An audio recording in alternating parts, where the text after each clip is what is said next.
Thanks very much. It's a pleasure to be here. After 2 years of living in Montreal next to neighbors who are very vehement activists in the Parti Québécois, we begin to hear a nuanced perspective of Toronto and Ontario in general. So it's good to come here and make sure all these things are not true.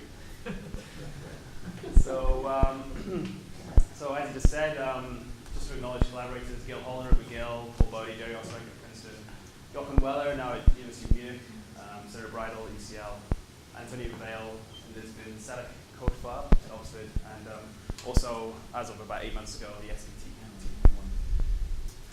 So the next 10 years is really going to be an incredibly exciting time for anyone who is interested in studying say the internal dynamics of the intra-cluster medium, or star formation, galaxy formation in these environments, or of course for using cluster number counts as a cosmological probe. There are now a large number of surveys that are either planned or currently underway that really sort of encompass a wide range of the spectrum from X-ray observations of hot gas in clusters through to optical richness and lensing surveys, and down, of course, down to into the millimeter wavelengths of the SC. The main aim, really, of all these surveys is to survey a wide area of sky, try and detect a large number of galaxy clusters over a wide redshift range to a high degree of completeness over some limiting mass, and of course to measure their fundamentally most important property, their mass. My talk is really going to be broken down into 3 parts here. In the first section, I'm going to give a very brief overview to structural formation in the universe, and specifically focusing on the cosmological dependence of the mass function, this quantity, this distribution of clusters that all these surveys are really trying to go out and measure. The second part of my talk is going to be focused more on cluster mass estimation, specifically from the context of SC surveys. Looking at the flux mass scaling relation and sources of intrinsic scatter. So the statistics of these scaling relations are going to be incredibly important to understand if one wants to place tight constraints on cosmology. And so this is something that both theoretically and observation needs to tie down as well. The third part of my talk is going to be more looking at the work we've done to produce simulated SC sky maps, to develop cluster detection algorithms to try to optimize cluster detection and to measure the cluster and to measure the selection function for given surveys. This is going to be mainly in the context of SVT, and of course measuring cluster fluxes. The integrated SC flux, which is this quantity that is believed to correlate so tightly with cluster mass. So in the current cold dark matter paradigm, predicts structure forms in a hierarchical fashion in the universe. Low mass perturbations, the first to collapse, these emerge and coalesce to form more massive structures. And we get the growth of the pyramidal sort of growth of structure with redshift that we've observed today. Of course, the abundance of halos as a function of their mass and redshift is a very important quantity in cosmology, the so-called halo mass function. It's almost been 40 years now since the Press and Schechter presented their analytic prescription for trying to calculate the halo mass function as a function of redshift. It essentially works just by smoothing the linear density field at a given redshift on a range of mass scales, just assuming that the fraction of space contained within regions above some critical density, delta, which is normally derived from spherical collapse theory, is contained within collapsed objects. So really, from over the last 15 years or even earlier, there's been a concerted effort to understand, to simulate structure formation into the nonlinear regime, and to try and make theoretical predictions for the halo mass function. So I always find it very interesting to look at sort of the earliest examples of any different experiments. And the n-body game as applied to astrophysics has a very novel history, or it started off in a very novel way. Not on a computer, but on the floor of a warehouse in Sweden, just outside of Stockholm. Eric Holmberg simulated a pair of interacting spiral galaxies using each of them represented by 128 light bulbs. And using just the inverse square law of the brightness around each light bulb in a photovoltaic cell, use this to simulate the gravitational force on each light bulb due to all the others. In an incredibly painstaking experiment, was able to step through and look at the interaction of spiral galaxies. The results are actually pretty interesting. Like you can see the formation of tidal tails. It looked at what happened when one galaxy is rotating with and or against the motion of the other. Does it say how long it took to do an evolution? Yeah, I don't think I had so many grad students, so probably quite a while. But apparently there was a cat got loose into the warehouse at some stage and moved some of the light bulbs around, which was yeah. So I mean, obviously you had to start from scratch. So anyway, since then things have progressed somewhat. So these are the results from the Millennium simulation, the largest cosmological n-body simulation run to date.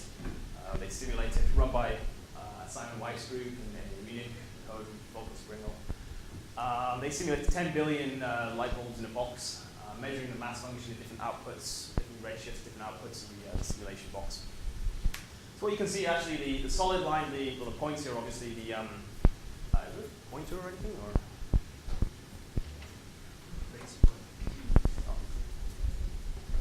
So obviously the points represent the simulation results. The dotted line here is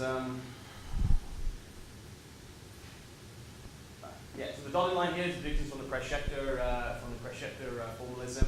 As you can see, it's well known. It predicts the number of low mass structures and predicts the number of high mass structures. The solid line here is the analytic fitting function first proposed by Sheff and Torman. But it's basically the main point is that the sort of form of this fitting function, also known as the Jenkins mass function, is found to, it's been demonstrated to be independent of epoch and cosmological parameters. That is the form of this mass function. So you can essentially, once you've measured these fitting parameters, you can gain a sort of an estimate of the mass function that depends only on redshift and input cosmology. For friends of friends. That's a friends of friends mass, yeah. Right, so if you change the definition of your halo, that doesn't do anymore. Well, so I mean, I think Jenkins, I think they showed you need different fitting, the values of the fitting parameters. So the circle over density mass function does depend upon redshift and cosmological parameters. Right. Right, so saying this isn't true in general, I suppose. So you're saying the same isn't true of the friends of friends mass function, but it is true. I don't understand what you're saying. So the spherical over density mass function does depend upon cosmological parameters and redshift. Right. Right. I'm happy with that. Yeah. So it's well, yeah. Okay.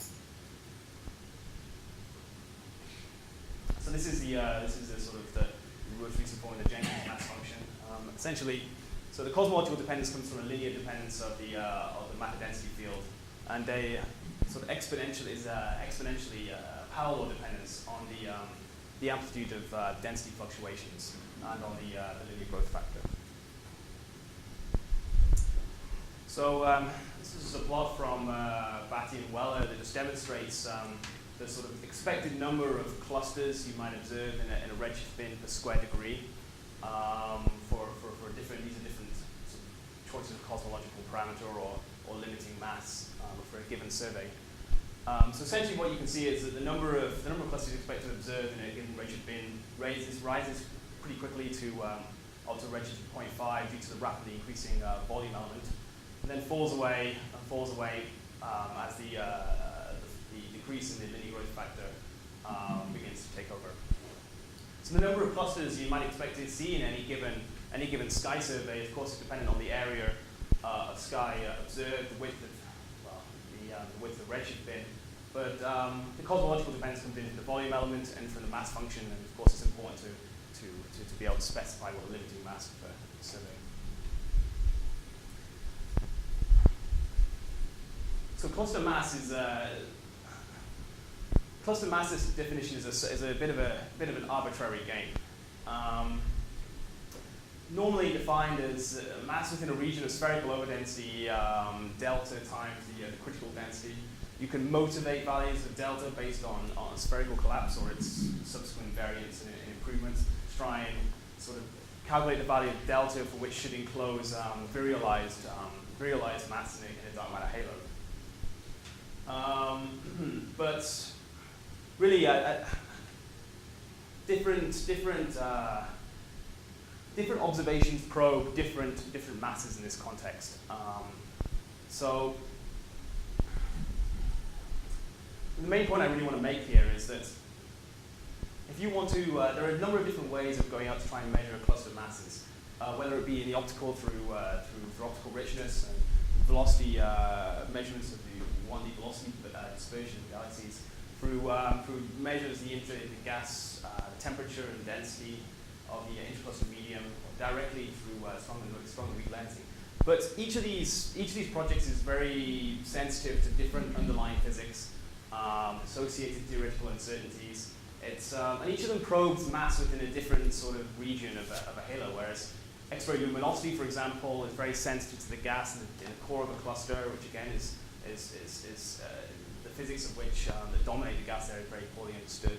The velocity dispersion of galaxies, of matter with respect to the velocity dispersion of the underlying dark matter density field, again, is something that's poorly understood. And each of these, and so whereas the SZ, for example, may probe mass within the larger regions, it can be very difficult to map optical richness into a fiducial measure of cluster mass. Also very important is the scatter in a mass observable scaling relation. So this plot here is from a paper by Marcus Lima and Wayne Hu, and sort of describes the situation pretty well. This solid line here would be the halo mass function. And for any given survey which had a sort of a limiting mass, maybe a limiting flux or X-ray temperature, due to the sort of the non-zero scatter in whatever scaling relation, whatever the relevant scaling relation is, what you find is that a number of clusters, of course, scatter out of your sample, and a number of clusters scatter into your sample. Clusters that would be nominally below your limiting mass threshold. But because of the steepness of the mass function, a larger number of clusters scatter into your sample than those scatter out, affecting the overall form of the measured mass function. So here you can see a plot of the number of clusters in a given redshift bin, with just different amounts of scatter assumed in the scaling relation. You can see that above 20% is it's a significant effect. So as I said, most of this talk is going to be in the context of SC surveys today. So the Sunyaev-Zel'dovich flux, I'm sure everyone is aware, is a second order anisotropy in the CMB, second CMB power spectrum. And it's due to inverse confidence scattering of CMB photons with the hot electrons in the intercluster medium. So this effect is very frequency dependent, below the null frequency of 220 gigahertz. Clusters appear as shadows or little cold spots in the sky above 220 gigahertz. They appear as warm spots. And it's pretty simple to show that the magnitude of this temperature fluctuation is equal to, along the line of sight, is equal to the electron pressure, or the electron density times its temperature. And for clusters that have undergone spherical collapse, that are in isothermal, in which the gas is isothermal, you can demonstrate that the integrated flux, that's this Y parameter integrated over the surface area of a cluster, should be proportional to mass to the 5/3. And it's this relation here, this integrated flux of the surface area of a cluster, mass relation, that is believed to be very tight and behind the promise for SC surveys as a means of constraining cosmology to cluster number counts. So many people have done simulations now of have gone away and simulated and tried to predict what the slope and normalization of these YM scaling relations. Typically, people observe a slope steeper than of the 5/3 predicted from the virial theorem, somewhere between 1.7 and 1.9, depending on the physics that's put into the simulation.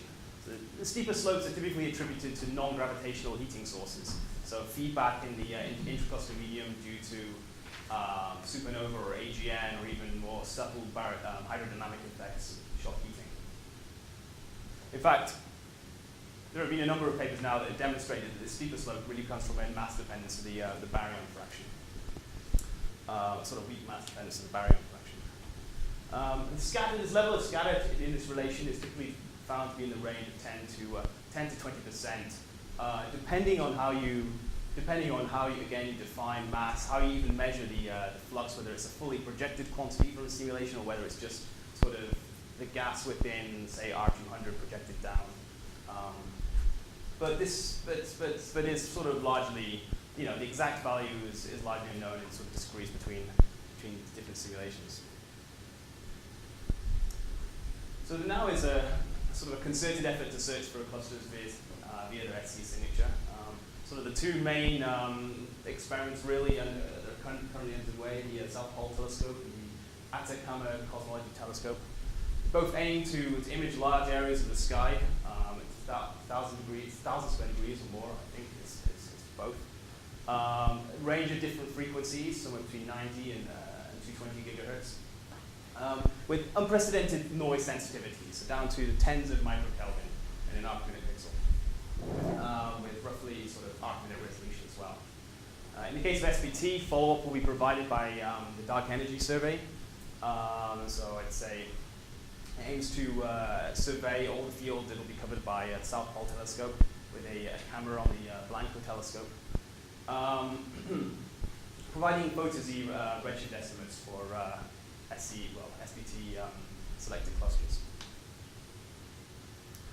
So really now moving on to the second part of my talk, we'll discuss a little bit more about intrinsic scatter and the mass SC flux scaling relation, specifically with regards to variations in cluster properties of otherwise the same mass and redshift that drive this intrinsic scatter. So that is, for example, halo structural properties such as their concentration and substructure, their morphology, or the impact of the sort of one of the plethora of baryonic and hydrodynamic processes that are assumed in these simulations. So the AGN activity, feedback from AGN, from supernovae, shock heating, and so on.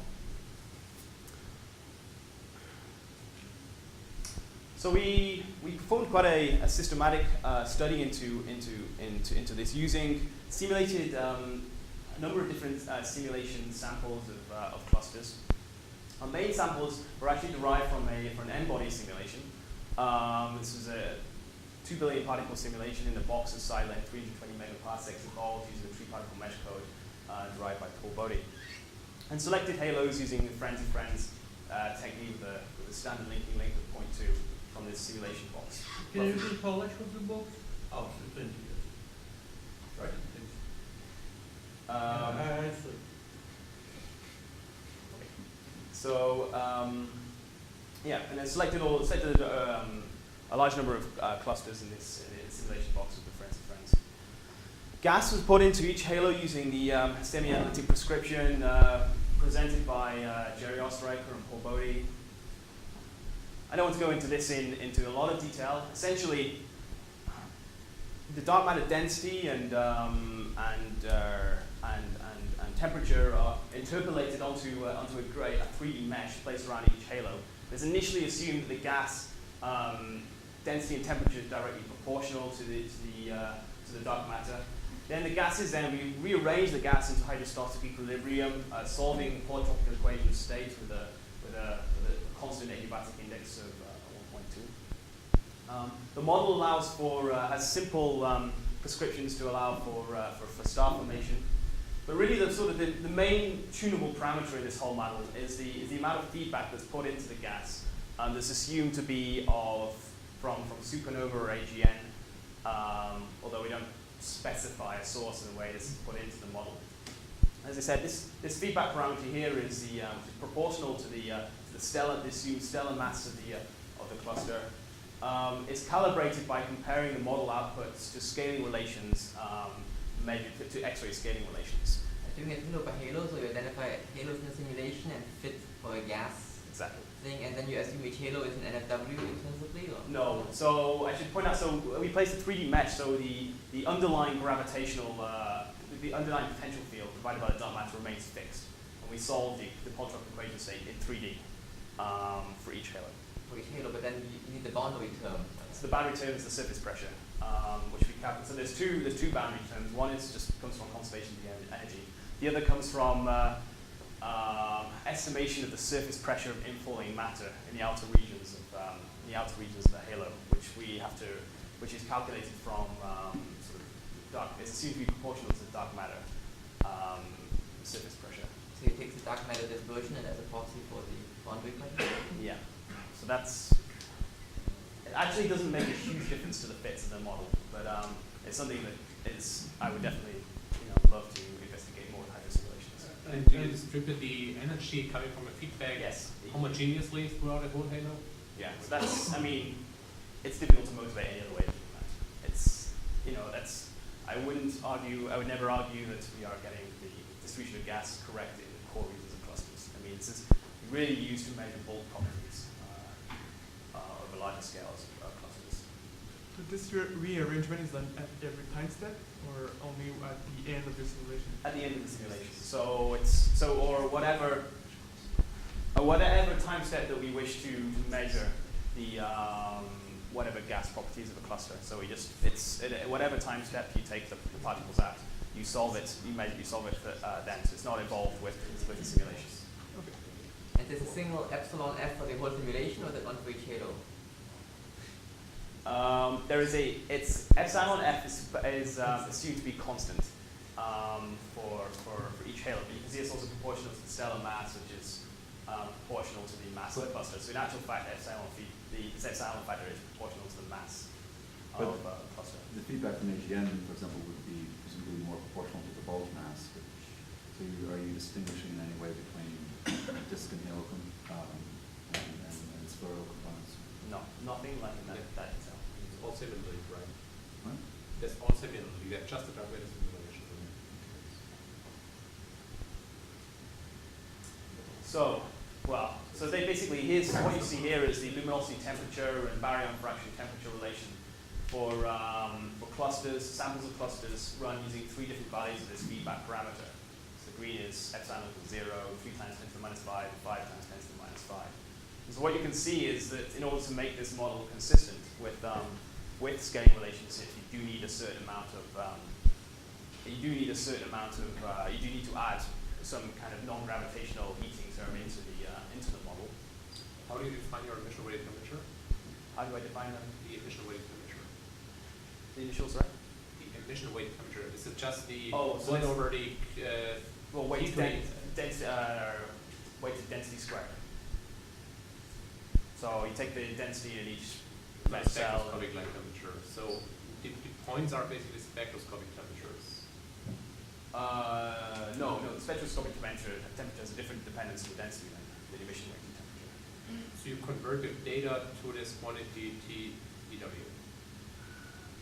Right, and not one. So the data is taken from observations from Verklinen, Yes. made by Verklinen, and I have to remember how the emission weighted temperatures come. It could Because I don't think we also calculate the spectroscopic light temperatures for Yeah. individual clusters, and that's definitely not what's plotted here. So I'll have to check that.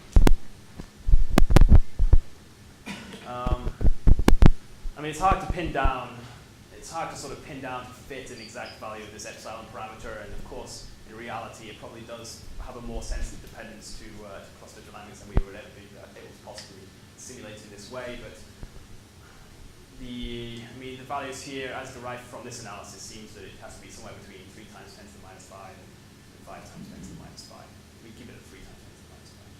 So just to have a feeling, what are the redshifts of those clusters? So this is for the X-ray clusters, I believe this is a low redshift sample.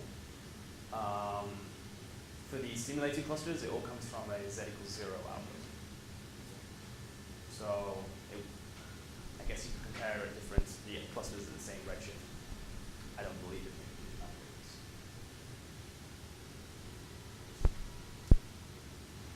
This is kind of an example of the sort of gas density profiles that are calculated from the model. You can see that the model sort of does have some way, is able to a certain degree, capture the morphology and sort of the non-spherical nature of the underlying dark matter density distribution. Where is that halo which is on the top in dark matter gas? Oh, there's a big blob. Where is this guy? Yeah.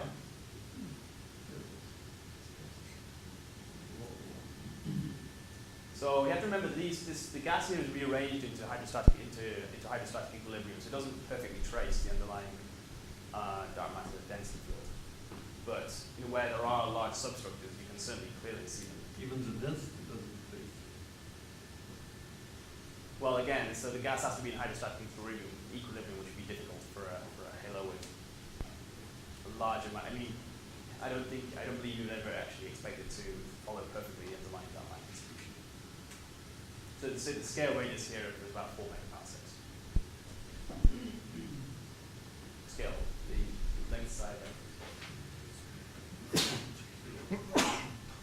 So naturally we produce using this method we produce 2 simulation samples, each of which is just under 1,300 clusters over a mass limit of 5 times 10 to the 13 solar masses, so they include at least 20,000 particles, dark matter particles. So we have 2 realizations of the gas model, one in which we set this feedback factor to 4 times 10 to the minus 5, the other which we set it to 0. We have a 3rd sample where we sort of take a naively assume that the gas is isothermal and the gas density exactly follows the dark matter, so a sort of naive assumption. And the fourth sample comes from a sample of clusters extracted from an adiabatic SPH, so hydro simulation, involved using the hydro code. So there are 212 clusters, with the lowest mass of which being 2.5 times 10 to the 13 solar masses. So as I said before, different mass proxies probe the mass within different regions of clusters. And so one of the questions we can ask is can you find a definition of cluster mass and a sort of measure of in this case the integrated SC flux within some sort of in an empirical method within some fiducial regions to investigate what the tightest possible scaling. So basically all I'm saying is if you just measure the mass within different radii and the SC flux within different circular apertures of different radii, can you empirically find what the tightest sort of least scatter relation is in the YM scaling relation? So essentially to do this, we just picked a range of overdensities, which where R50 here is well outside of the virial radius, or R200, and the 1500 is sort of the point at which we were confident that we wouldn't be to impinge on the numerical resolution of our method. It sort of corresponded to a fraction of R200 between 0.4 and 1.77. So this gives you basically 16 measures of halo mass, 16 measures of halo flux. We plotted all different 256 combinations for each cluster. I fitted the YM scaling relation fitted for the slope and amplitude of the YM scaling relation. Measured the scatter for each of these 256 combinations. So this sort of complicated plot. What you see here is that you see the scatter in the mass flux scaling relation obtained when mass is measured within a radius corresponding to some overdensity delta M, and the SZ flux is measured within some spherical circular aperture corresponding to a radius corresponding to a second overdensity delta Y. So it's easiest to start with the bottom left corner here. So what you can see here is, as one might expect, for this sample, the gas density directly followed the dark matter density. We assumed the gas was isothermal. The temperature was set just from a mass temperature scaling relation measured from Chandra observations. And of course, what you see is that the least scatter, there's a value which corresponds to delta M equals delta Y. So, the least scatter relation occurs was when you measure mass and flux within the same either projected or spherical radii. It's actually not quite true, right? You can offset. Yeah, actually it is slightly offset. And it's because the flux is a projected quantity, so it's projected through the friend. So it's actually picking up extra structure that's not in the mass. So that's why you see this. So the top right corner shows you the results, the same results for the same plot, but for a gas model in which the feedback factor was set to 0. So essentially all that's happening here is the gas is rearranged in hydrostatic equilibrium, solving the polytropic equation of state for this. You can see that the geometry of this plane has changed somewhat. It's basically become a lot flatter in this corner in which we're measuring mass within large radii, but flux within much smaller radii. The reason for this essentially is because the gas is rearranged into polytropic into hydrostatic equilibrium. It's much more sensitive to the sort of overall gravitational potential of the halo. The potential energy the radial profile of the gas becomes more sensitive to the mass on larger scales than just for the naive model. So you can see basically just although you still see a turn up here at larger delta M and smaller delta M and larger delta Y, it's not nearly as profound as it is in the naive model. When you add in feedback, basically the geometry of the plane remains the same, but the total amount of scatter sort of uniformly increases. So if I actually look at your plots, then I would actually go to twice the Burr radius in order to actually minimize my overall scatter. So in fact, what you see actually in hydrodynamic simulations is that the amount of pressure that's not virialized actually increases as you go out to the variance even beyond, because in turbulence, a lot of pressure is in turbulent motions or not in kinetic motions basically that has not yet stabilized. I think this would completely change your shape of your surface there, the scatter surface. It would actually tend to go more up if you go actually out or to smaller delta. Yeah, I think you sort of roughly see this in the SPH sample as well. So this is the hydro. This is the results for our hydrodynamic. I mean, it's purely adiabatic. And the problem with this sample is that, as people typically found with adiabatic simulations, that the gas sort of overcools. There's no entropy flow, there's no star formation, and what you find is the gas begins to mimic much more the dark matter distribution. Of course, in this model, all the gas is in hydrostatic equilibrium, so there is no fluctuations in. So that's. I mean, but actually, at the end, as I'll come to later, I actually believe that large-scale projection effects will add in, will be an even more significant source of scatter than what you talked about. So I'd say just for the model, the run of the gas model with feedback, the geometry of this plane remains the same or similar, but the level of scatter uniformly increases. We find this is because it's driven by variations. This extra scatter is driven by variations in the baryon fraction within any given radius. That as you put in extra energy, as I'll show in the following slide, the gas becomes puffed out first of all, and the amount that within any given radius, the amount of scatter from cluster to cluster in the baryon fraction also increases, and this is actually sensitive to the underlying potential to the actual concentration of the underlying halo. So it's well known from n-body simulations, purely that the halo concentration, which sort of measures the fraction of total halo mass contained within the inner regions of halo compared to the outer regions, has a weak scaling with halo, with halo mass. But there is obviously a large amount of, as you can see, there's a large amount of scatter around this trend. For any given mass, the concentration can vary by the scatter is more than greater than 50%. So I should also add for clusters of a given mass, the variations in concentration can be translated to variations of central potential. So essentially, for for all clusters that actually lie directly on this line, variations in the vertical direction correspond to variations just in the central potential that the intra-cluster gas sees. So what we did to basically to investigate the impact of variations in a cluster concentration, we essentially just took clusters that lay on or very, very close, within 5% of this mean relation, and repeated our exercise of plotting different masses corresponding to different overdensities and fluxes, and measuring the scatter and scaling relation. You can see that the geometry of this plane changes quite significantly. But essentially, the level of the amount of scatter you measure becomes less sensitive to how you measure the mass, especially within the inner regions when you measure flux within very small circular apertures.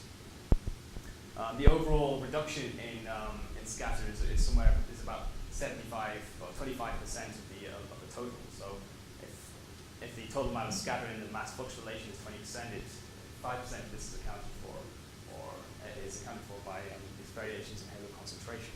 But you can see that essentially the halo concentration, which can be variation in halo concentration, which can be mapped into variations in central potential, drive a lot of the scatter you would see in the inner regions of clusters. Indeed, I think Motel was demonstrated that if you just take the central central decrement, so that's just the temperature decrement straight through the center of the cluster, plotted against cluster mass, you can see much more scatter than the integrated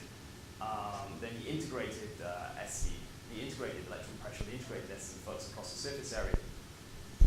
And they postulated that the central decrement is a poor proxy of halo mass just because it's very sensitive to the dynamical state of the cluster. So what our results demonstrate is that if you constrain the variations in the scattering concentration at fixed mass, then what you find is that I'll put this another way around. This large amount of scatter found in the central decrement versus mass relation is driven by variations in halo concentration at constant M.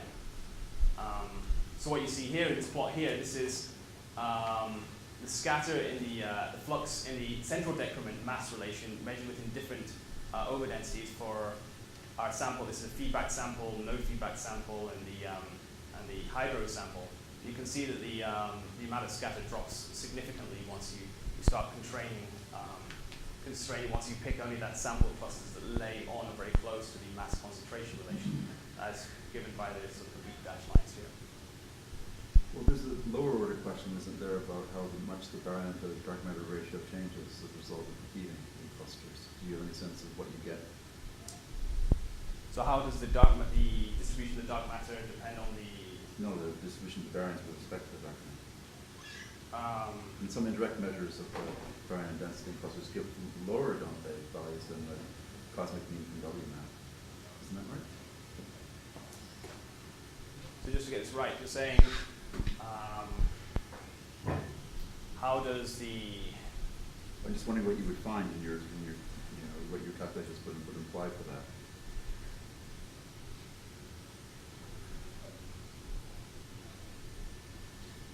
Just the overall ratio, between the densities of the two components. So basically the baryon fraction, how does the baryon fraction depend on? Well, so we would predict that the baryon for halos for clusters with a very large value of concentration, the baryon fraction would be greater than what you might expect for those that had an average concentration in mass. That's what the prediction would be.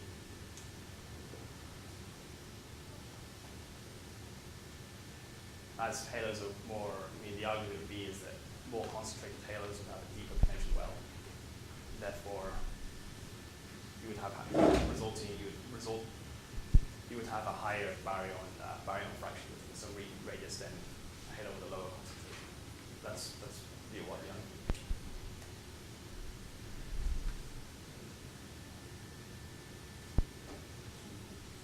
So another interesting thing to look at. So I've already spoken a little bit about the sensitivity of cluster number counts to the amount of intrinsic scattering in the scaling relations. So of course, it's an interesting question to ask: is is the scatter in these scaling relationships truly normally distributed? Is it really Gaussian? And if not, then what's the impact of the higher order moments, the skewness, which sort of measures the stretch or asymmetry of the distribution, and kurtosis, which is the peak, sort of peakedness of the distribution. How much would they affect? How much would they affect predicted cluster number counts? So something that's important to account for. So essentially, to look into this, we just took the outputs of the simulations at different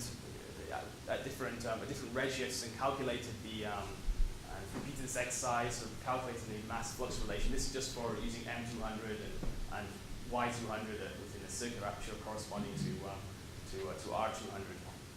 And so what you see here is again these residuals, the distribution of the measured Y against the fitted Y for four selected redshift bins.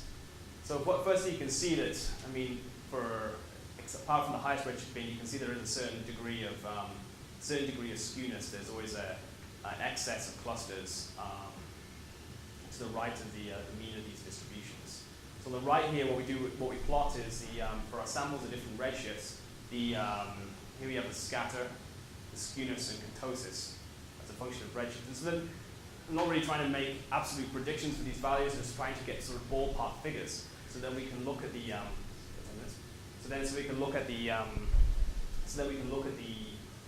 the effect that they have on the number counts.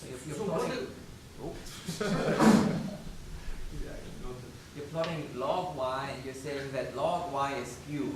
That thing that y is a skew log normal. I mean, I'm just trying to say what's being plotted here. This is log y minus log y fit. So if this were perfectly symmetric, then the distribution is log normal and still skew. Yeah. So Yeah. So even when I this say way- when I even always this say way Gaussian, it's I symmetric. always mean Gaussian in a log plot. So log normal. So you mentioned deviation from log normal, which is already skewed by most other metrics. Yeah. Although when I showed the plot previously of Scatter is positively defined, right? So it cannot be Gaussian. Well, the So difference. good if it is log normal. so I always define things in terms of log mass rather than mass. So this is skewed over a log normal distribution. So is this mostly driven by the low mass clusters? Skewness? So this skew is actually mostly driven by merging clusters along the line of sight. So what you're seeing here is you're seeing highly for clusters with a higher flux than might be expected from the scaling relation, because you have this additional structure that's maybe falling in along the line of sight. That's actually what we find as the origin of this skewness is. Anyway, so I better speed up here. So basically, so what you see here is some contour plots. What you're seeing here is this. What's plotted here, the contours are constant d squared n of d log y dz. So basically, what you're seeing here is what you're measuring here is the sort of number of clusters at each point in this map. And this plot here we show essentially we just vary the sigma rate assumed. So we vary sigma rate and look at its effect on the cluster number counts. Here we vary the intrinsic scatter from 0.2 to 0.24. Here we vary the skewness from 0 to 2, and the kurtosis also from 0 to 2. So value of skewness is really skewed. That's a very high number. But basically, the main thing you can see here is that to at least one order of magnitude, small variations in scatter are significantly more important than the impact of non-zero skewness. So I said the skewness of 2 is incredibly high. The values in that plot I showed you previously had a maximum of about 1, which is this middle red line. So essentially, for all but the sort of the most sensitive measures of the Halo mass function, the higher order moments probably do not matter. So much. So, well, I mean, I only have 10 minutes left, so I'm going to speed through the second part.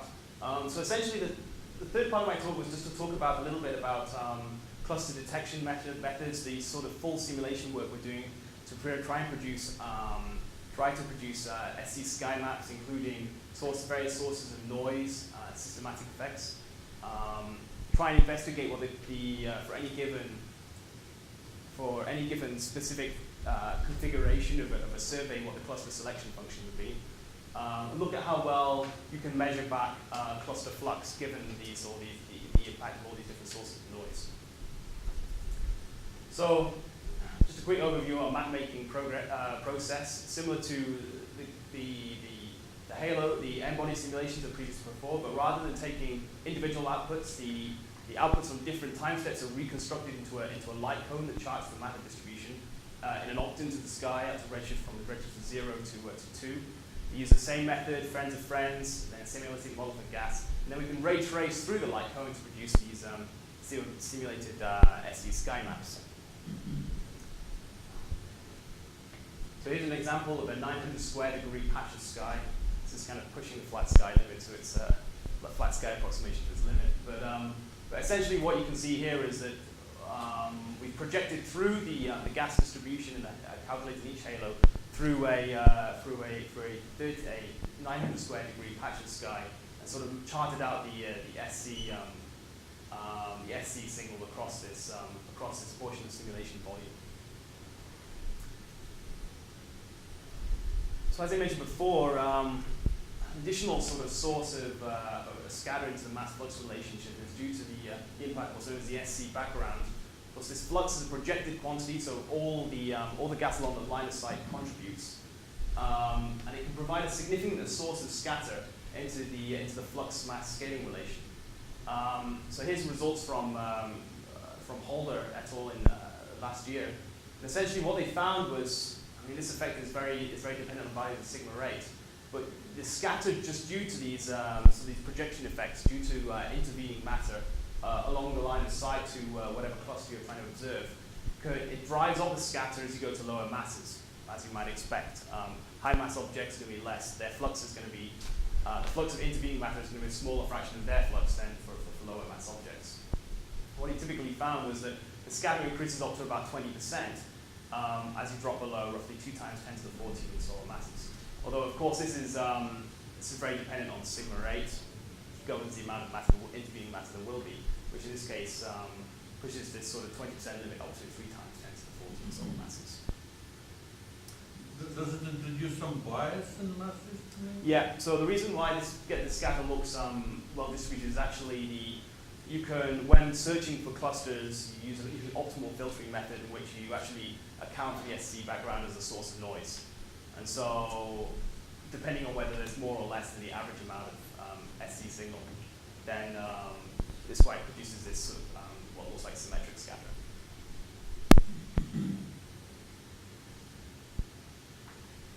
So as I said, to these sky maps, we need to add various sources of noise. Of course, the primary CMB signal, which produces a sort of horrific foreground for SE cluster detection surveys. Instrument noise, which may or may not be isotropic, depending again on the properties of whatever survey. And another horrendous source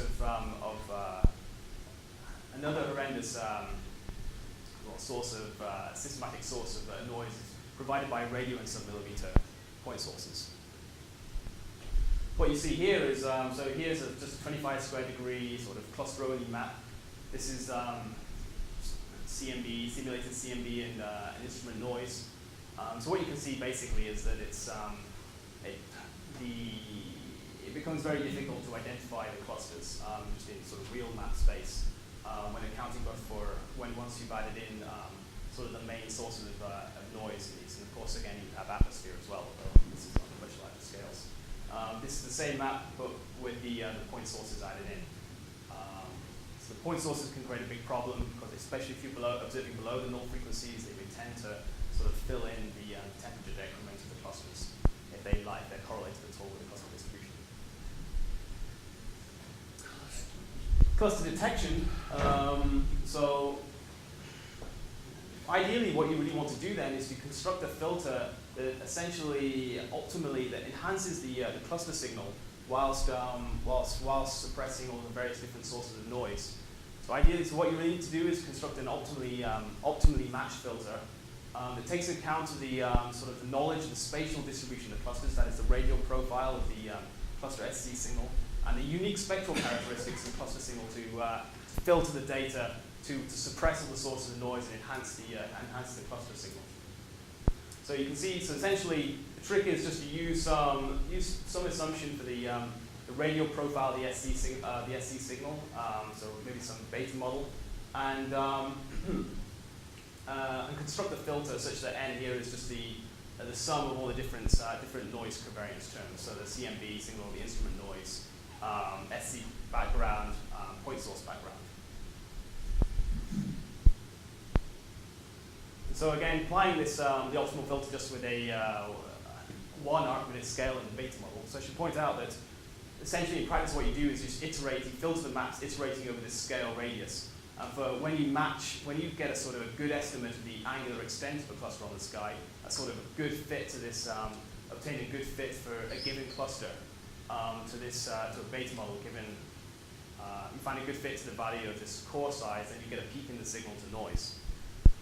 So the trick again is just to match this filter, and you can use different filter types, different indices up here, and see what provides you with a peak in the signal to noise. So here's just one example where that core radius of the beta model is set at an arc minute, and you can see that it begins to pull out clusters pretty well. Then by cross-matching against this sort of unknown simulation catalog, you can begin to make predictions to the cluster selection function. So here what you see is the number of clusters detected over a given mass. This is a dot dash line, this is a solid line, this is the sort of total number of clusters in that sort of simulation volume that was mapped out and viewed. So you can see that sort of we've got a reasonably high degree of completeness above roughly 2 times 10 to the 14. So this is for a sort of a fiducial survey. This simulation was actually run a year ago, so it doesn't really bear any resemblance to the survey configuration of SPT right now. This is for a simulated 1,000 square degree survey, 3 frequencies with the noise in microkelvin and arc-minute squared pixel as given here, beam sizes as given here. So here's just another way of showing the same thing. So you hit roughly 90% completeness at about 2 times 10 to the 14 solar masses for this survey configuration. This is the 80% completeness threshold, plus as a function of redshift. So as you might expect, the mass at which you obtain completeness just drops as redshift increases. It also turns out that the selection function is not just dependent on mass and redshift, but also on the cluster profile itself. So what we found, in this test, we merely just pasted down beta models and different types of beta models, different Gaussians on the sky, and then went looking for them with the same profiles in the optimal filter. What we found is actually it's the success rate of detecting a cluster can also depend on its radial profile. So we have the same integrated flux, the same total flux of these clusters, but just shifted around of how it's distributed within an individual cluster. So the selection function is not purely just a function of their mass redshift, but also on their radial profile and the shape. All right. Of course, you can play this game and make these simulations very specific to a survey type. So this is basically these simulation tools have been applied to produce the SPT simulation pipeline. Here's an example of a simulated SPT map, roughly 100 square degrees. It's constructed by sampling from real SPT noise, co-adding different observations, producing fake time streams essentially and co-adding the different maps and filtering them in exactly the same way that it's this is a crudely filtered map, but in practice in the same way as the real SPT data is being filtered. And so you can use this, of course, with exact knowledge of what went into the simulation. You can use this to help understand the time stream filtering that's going into the map making process, and assess contamination rates, of course, selection functions. Is it CME or not? So what you're seeing here is this is a heavily filtered map. This is with a high pass in the sort of the X direction here. So you're seeing here is CMB and noise. That square cluster there was used to help with the prediction of a perfectly square cluster. The cluster detection tools, the optimal filters that I discussed about were constructed especially for were made especially for application onto to SPT data. So recently we published results of the first preliminary results of the 4 highest significance clusters that were detected in a 40 square degree field. This field is a combination of maps from 2007, 2008 at 95, 150, and 220 gigahertz. This field is chosen because it corresponds to an area covered by the Blanco cosmology survey by BCS. As I said, we reported the 4 recently in a paper a couple of weeks ago. Reported the 4 high significant clusters, 3 of which were previously unknown clusters. So these were the first detection of serendipitously detected clusters by an SC survey. The optical BCS optical images demonstrated significant concentrations of similarly colored galaxies at the SPT detection positions. For two of the unknown clusters, there were evidence of strong lensing arcs in the optical images. But also, by cross-matching against the Rosat faint source catalog, two of the new discoveries also had weak X-ray, corresponding to weak X-ray sources in this catalog. Weak, by weak I mean here sort of less than 15 photons. Here are images of these 4 clusters. So the top images just give you the unfiltered, and by unfiltered I mean the images of the clusters and the final maps that were produced. So filtered really only for atmosphere and 1 over F noise. Just for comparisons to the size of the SPTB here, these are maps at 150 gigahertz. Here you see the optimally filtered maps using the filter scale that was selected by the optimal filter that produced a peak in the signal to noise for each of these 4 clusters. And you can see here that the detection, the color scale marks out detection significance. This is way above the so any fluctuation that you might expect from instrument noise. This cluster here is actually a known cluster in the field from the reflex survey of bright Rosat clusters. These 3 are the newly detected clusters. Here we see the plots. These are the images of the clusters at the same optimally filtered images of the clusters at 95 gigahertz.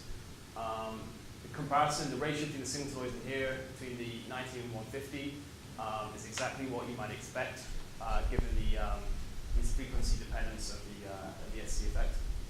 220 gigahertz, we see no evidence for any of these clusters as you might expect. I don't really have time for this, so I will skip through directly to the summary. So briefly, we've discussed some of the cosmological constraints. Cosmological constraints across the number counts hinge on a detailed knowledge of how the mass approximate maps into mass. So it's the statistics of the mass observable relation, understanding of the cluster selection function. Different observation types probe different cluster masses, and the statistics of this relation can depend heavily on the definition of cluster mass and the mass proxy being used. Variations in the line halo structure can drive a lot of the intrinsic scatter in the flux mass scalar relation. I didn't really have time to go into everything I wanted to say on that. Also, I didn't have time to say this, but it's worth pointing out. It's difficult actually to gain an accurate measure of the cluster angular sizes versus the SC. And so when measuring the flux of clusters in sky maps, you're going to be largely limited to measuring the flux within a fixed aperture space. This is going to be something that requires careful external calibration, simulation understanding to know exactly how this maps onto cluster masses in order to make gain estimates of the halo mass function constraint cosmological factors. I'll finish that.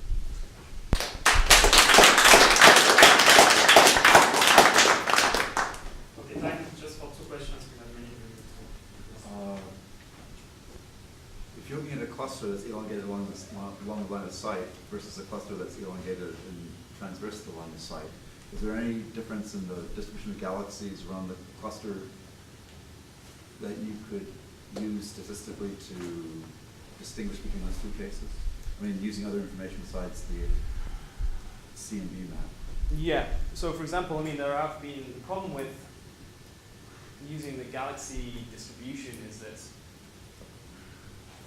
so for example, you can gain measures of halo ellipticity and the orientation cluster ellipticity and the orientation of galaxy clusters by stacking multiple clusters together and trying to, so for example, you can try and measure the ellipticity of a cluster from its galaxy distribution, rotate and stack many clusters together to try and get a significant detection of cluster ellipticity. But for individual clusters, it's very difficult.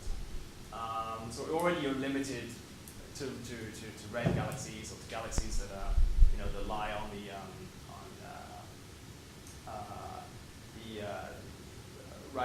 lie on the red sequence for many of these clusters.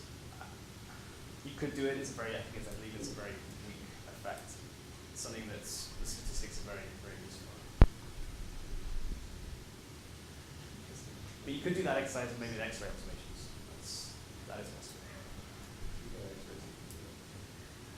So I've suggested if you vary your filtering scheme, if you actually use the scale adaptive filter, it's actually the optimal filter to actually at the same time match for the frequency dependent of the set and the profile of your set cluster. And the mesh filter actually is not, at least theoretically, not the optimal filter. So that might be one reason why you did see a strong dependence on the functional form of your profiles when you derive the optimal filter for your maps. So for the simulation, when I showed you this plot, I mean these results were obtained with the multi-frequency optimal filter.